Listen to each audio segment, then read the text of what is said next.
Hello and welcome to Breaking Bread with Rivaj Maharaj, where nothing is off the table. For today's show, I wanted to cover something that is rather disturbing. I've just come across an article by CNN released today, which is entitled, let me read this to you. Former UK leader Blair joins Carney and Rubio on Trump's board of peace for Gaza. Now, I don't know if there's anyone else out there that thinks that this is absolutely ludicrous.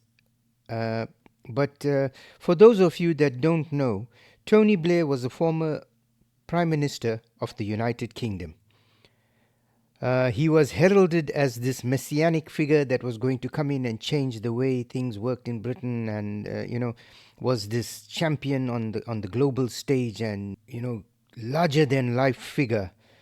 However, I am absolutely certain of one thing: the Iraqi people will remember him as the harbinger of doom, death, and destruction, because Tony Blair was the Prime Minister that got us involved in the illegal war against the Iraqis and the Saddam regime on the basis of false testimony and lies that were perpetrated in order to get that war off the ground.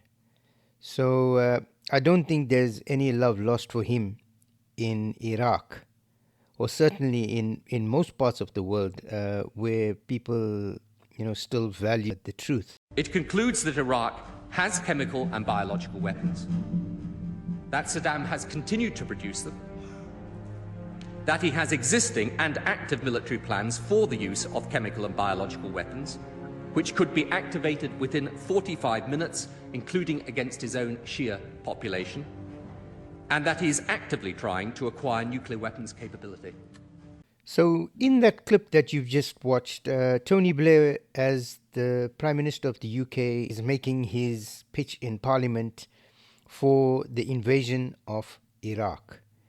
And he cites one of the reasons for his concern and why the invasion would be justified is that he's concerned that Saddam Hussein might use chemical weapons against the Shia. Now, just let that sink in for a minute. Listen to the ridiculousness of this argument, because many years prior, what did Saddam Hussein do during the Iran-Iraq War of 1988 to 1989? Did he or did he not use chemical weapons during that war? Ahmad Zangi Abadi was a soldier at 16 and a war veteran at 20. 30 years later, he hasn't recovered from his injuries. He can't even walk to the corner store without help or an oxygen tank. That's because he's dying from exposure to chemical weapons. When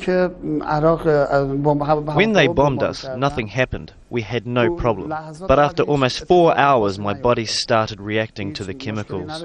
First, my eyes started to burn, and then I started vomiting badly. I felt like I was dying.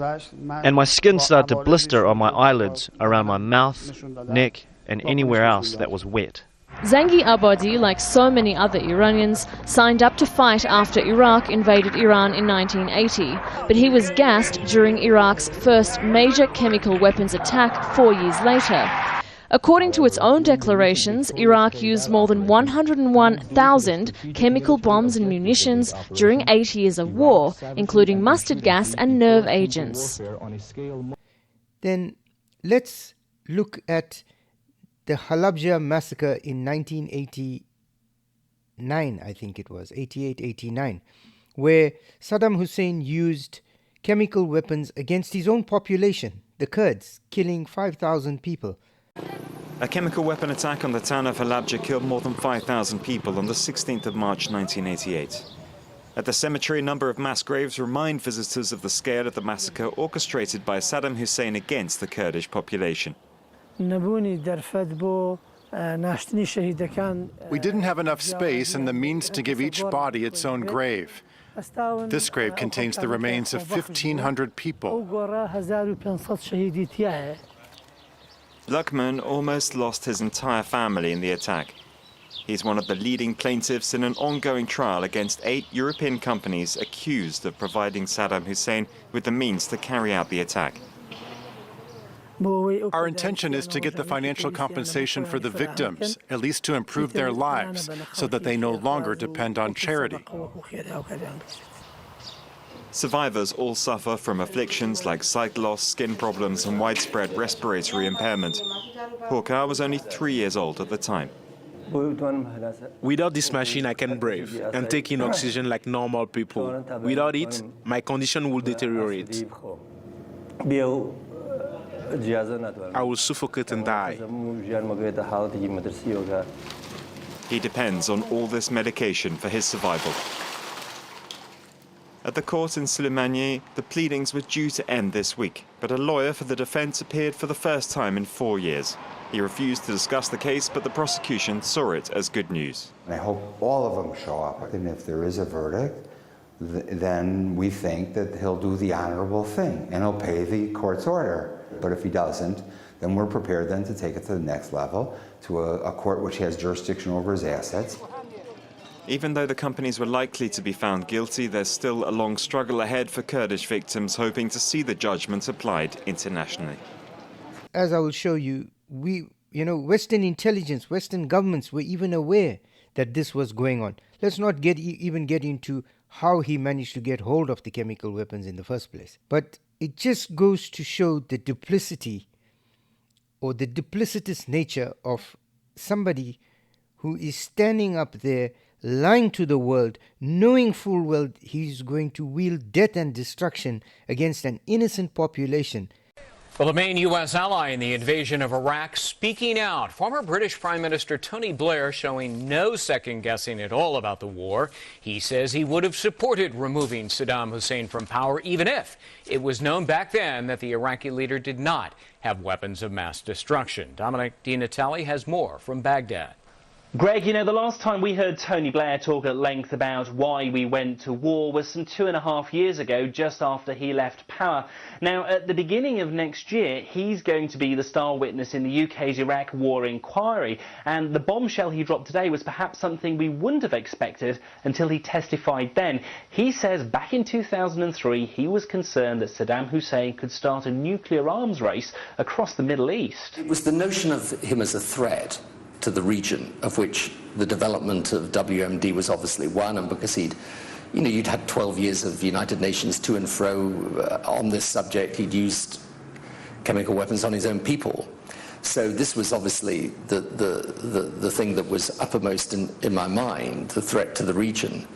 Blair's announcement of Iraq's supposed weapons of mass destruction in 2003 was part of what has now become apparent during the inquiry, a premeditated policy by Blair and George W. Bush to remove Saddam. Today, Blair added that he would still have toppled Saddam, but he would have, quote, used and deployed different arguments. He sent 40,000 of his troops to Iraq, 180 of them were killed. All the same, Blair says he thinks we're better off without Saddam and his 2 sons. Blair was also at pains to say that his religious faith played no direct part in his decision. He converted to Catholicism soon after leaving power, and he's been concerned that he was seen as a modern-day Christian crusader.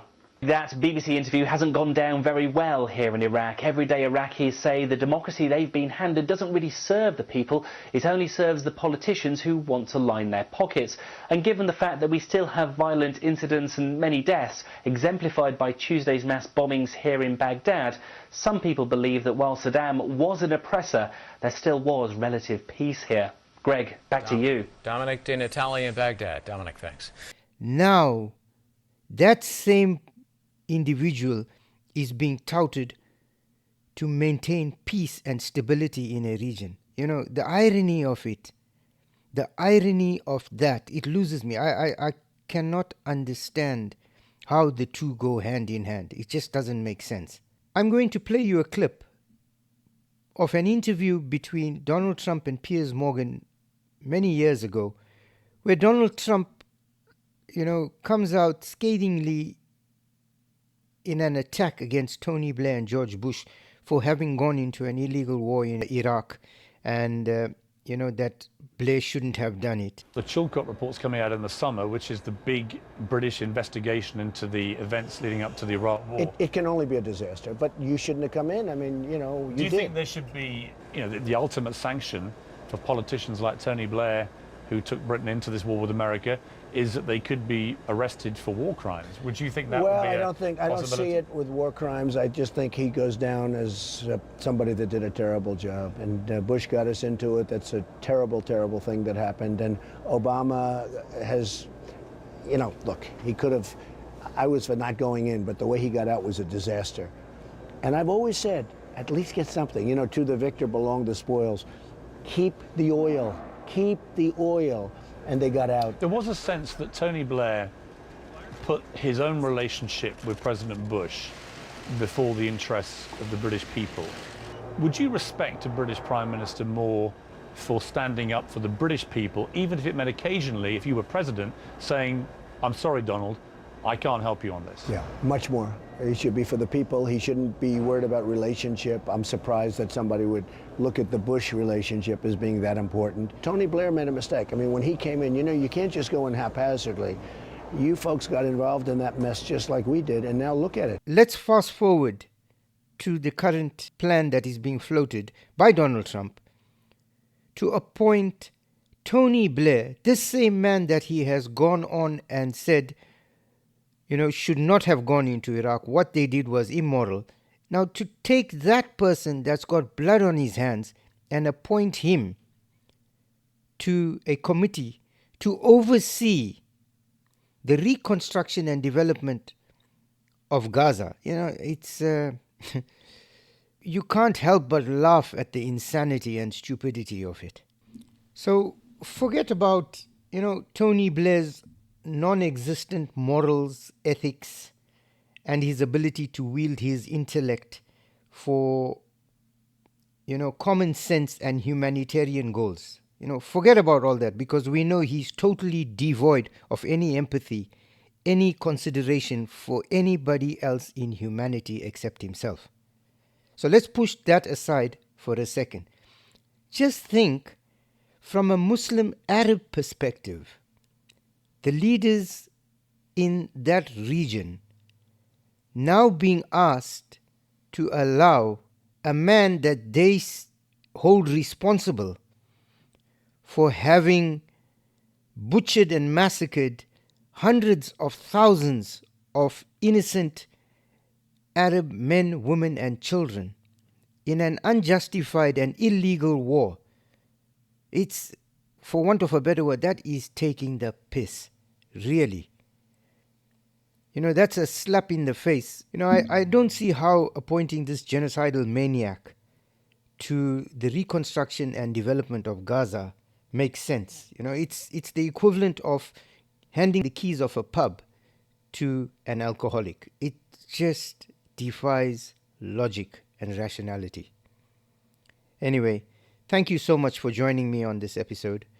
And please remember to like, share, and subscribe to help our channel grow and to help us with the algorithm. And I look forward to seeing you in the next episode.